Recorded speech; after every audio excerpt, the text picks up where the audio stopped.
जय गुरुदेव, जय गुरुदेव, जय गुरुदेव। जय गुरुदेव नाम किसका? प्रभु का पावन नाम। जय गुरुदेव, जय गुरुदेव।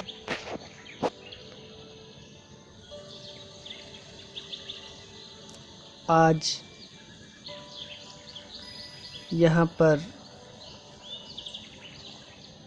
हम सभी लोग इकट्ठा हुए हैं कि हमको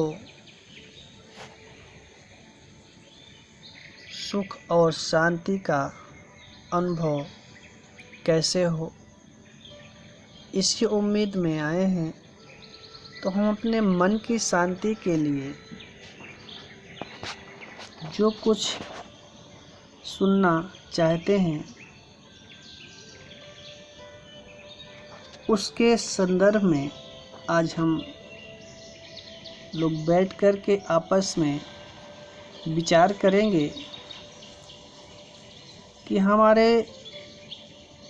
वक्त के भगवान बाबा जय गुरुदेव जी महाराज ने जो तरीका बताया है, हम लोग देखें कहीं हम उसको भूल तो नहीं गए। अगर भूल गए हैं तो पुनः वापस लौट आएं उसी जगह पर जहाँ से हमको जीवन में सुख शांति का मिलने का तरीका बताया गया। और हम देखें कि जो लोग अपने अपने घर पर रह कर के गृहस्थ जीवन व्यतीत कर रहे, उनको ये चाहिए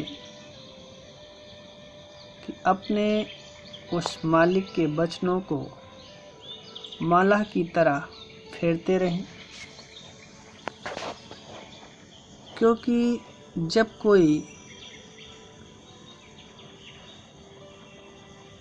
अपने संगत का व्यक्ति मिलता है तो वो अपने यानी हमारे गुरु महाराज के वचनों को दोहराता है और हमको तब पुरानी बातें याद आती हैं, नए काम जिसको हम समझते हैं शुरू कर देते हैं। तो स्वामी जी महाराज ने कहा कि बच्चों, तुमको जीवन में सुख और शांति कैसे मिलेगी? तो जब तुम गृहस्थ आश्रम में रहते हो तो तुम अपने खाने के लिए जो कमाते हो उसी में से कुछ हिस्सा जो माताएं बहनें घर पे भोजन बनाने का काम करती हैं, उनको ये चाहिए कि जो भी चीज़ अपने घर पर खाने के लिए बनाएं, दाल चावल रोटी सब्जी जो कुछ भी बनाएं, उसमें से कुछ हिस्सा निकाल करके एक बर्तन में अलग अलग रखती जाएं। थोड़ा सा दाल, थोड़े से चावल, थोड़ा सा आटा, नमक मिर्च मसाला जो भी यूज करते हैं सब के लिए एक अलग अलग पात्र बनाएं और उसी में थोड़ा थोड़ा करके डालती जाएं, जिससे हमारे घर जब कभी कोई अतिथि आता है तो उसके लिए अलग से हमें कुछ करना नहीं पड़ेगा और वो एक हफ्ते में इकट्ठा हो जाएगा। तो उस व्यक्ति को खाने के लिए और अतिथि के रूप में कभी कोई संत महात्मा फकीर वेश बना करके बदल करके आ गए तो उससे हमारे जीवन का कल्याण भी हो जाएगा। और जब उनसे कुछ आशीर्वाद मिलेगा, हमारे पुण्यों का संस्कार जगेगा, तो कोई संत महात्मा फकीर हमको मिलेंगे और वो हमको भगवान से मिलने का रास्ता बता करके अंदर ले जा करके खड़ा करेंगे और हम वहीं से अपनी अंतर यात्रा शुरू करेंगे। जैसे ही अंदर में हम प्रवेश होंगे, हमें अंधकार दिखाई देगा और उस अंधेरे में आ रहे विचारों को रोक करके, यानी विचारों के दृष्टा बन करके उनको देखते रहेंगे। धीरे धीरे वो विचार खत्म हो जाएंगे और उस अंधकार में हमको एक ऐसा प्रकाश दिखाई देगा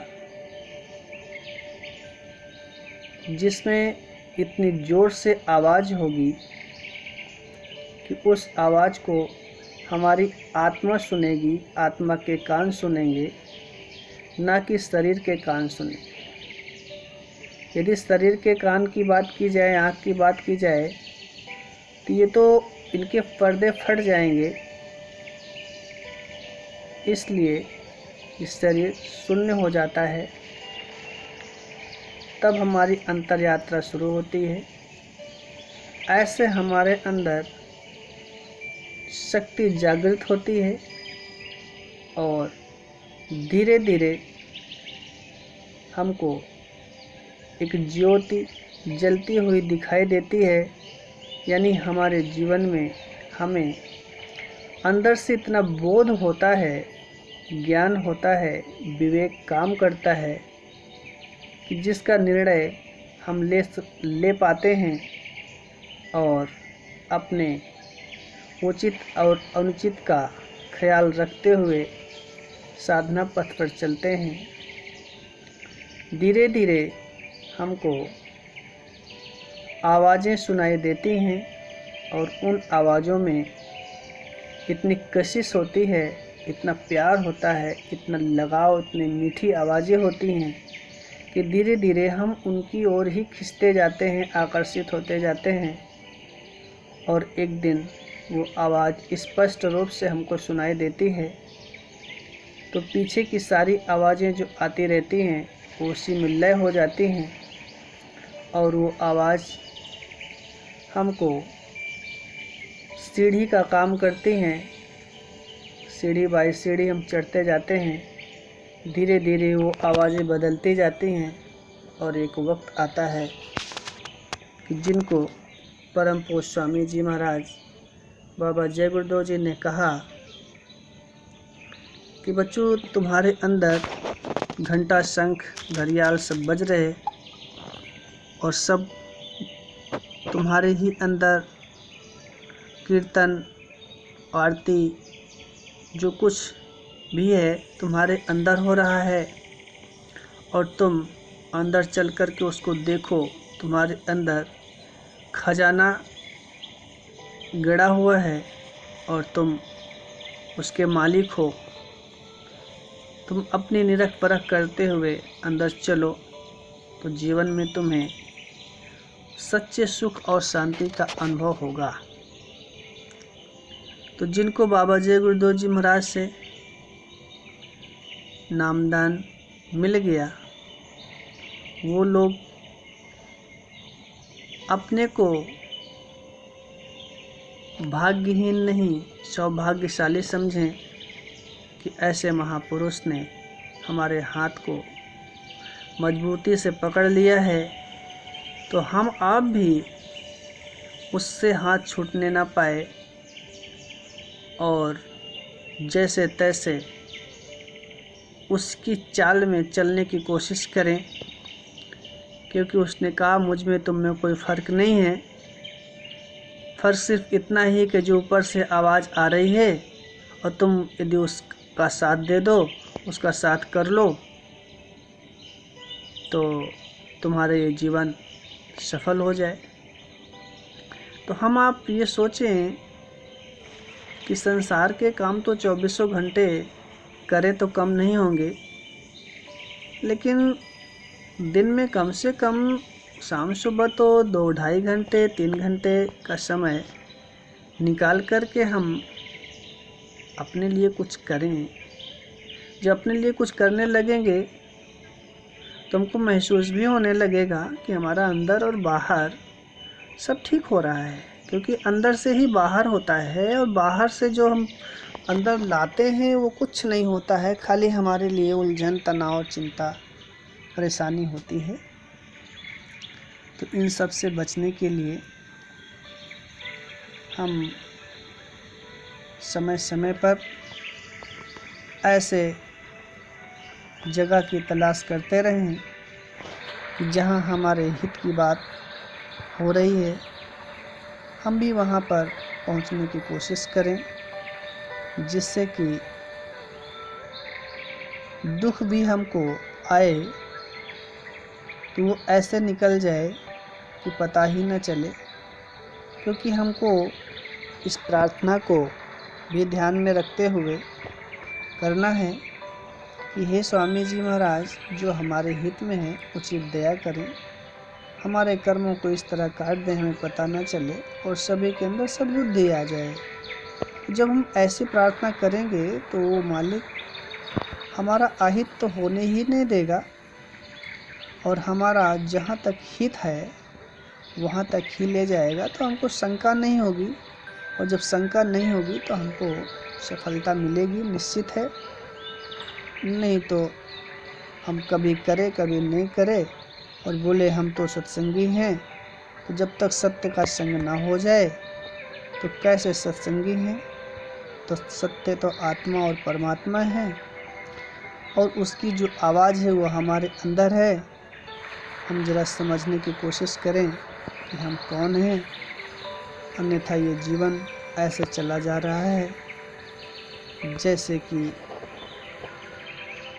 जुआरी जुआ खेल करके सब कुछ हार करके चला जाता है। ऐसे हमारा जन्म व्यर्थ में चला जाएगा, मनुष्य तन पाने का कोई मतलब समझ में नहीं आएगा और हम जहाँ भी जाएंगे योनियों में भटकते फिरते रहेंगे, हजारों हजार साल तक यातनाएं सहेंगे और फिर क्या मतलब हुआ ऐसे महापुरुष को पाने का।